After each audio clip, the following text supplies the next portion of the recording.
Защото Бог толкова възлюби света, че даде своя единороден син, за да не погине нито един, който вярва в него, но да има вечен живот.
Отче, прости им. Не знаят какво правят.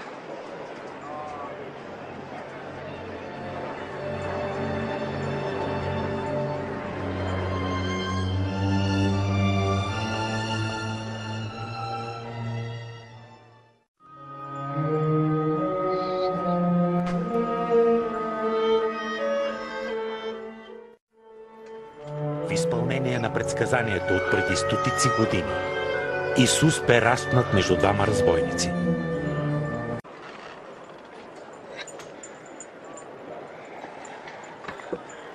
Над главата му сложиха надпис: "Този е юдейският цар".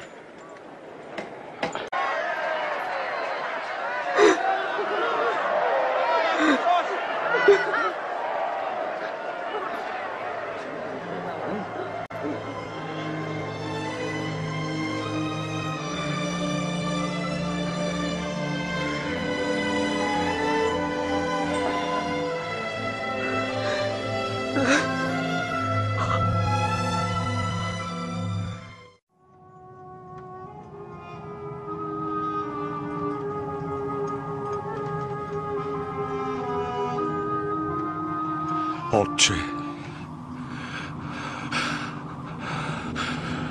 в Твоите ръце предавам духа си.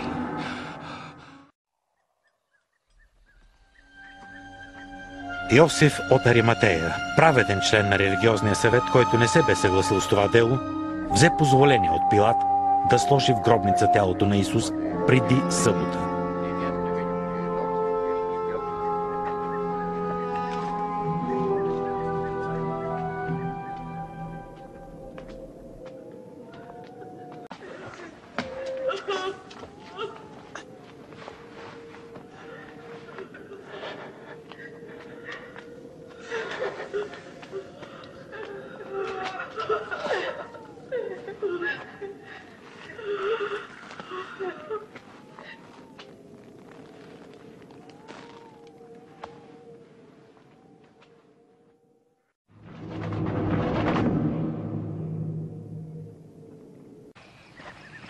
Сутринта, рано в неделя, те дойдоха на гроба, носещи приготвените аромати.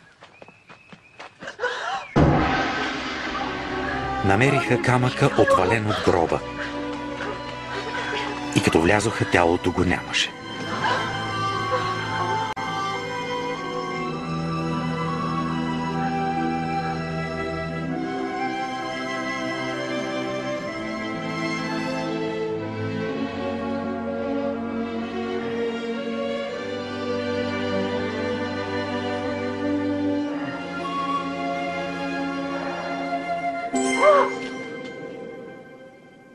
Защо търсите живия сред мъртвите? Няма го тук. Възкръсна. Спомнете си думите му. Човешкият син ще бъде предаден в ръцете на грешници, ще бъде разпнат и в третия ден ще възкръсне. Мир на всички!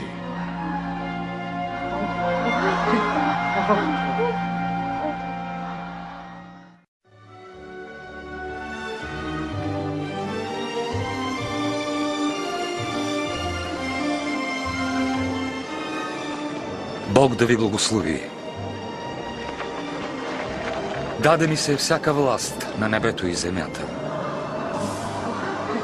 Идете, научете всички народи и кръщавайте ги в името на Отца, Сина и Светия Дух. Учете ги да пазят всичко, което съм заповядал. И ето, аз съм с вас през всичките дни до свършека на света. Амин.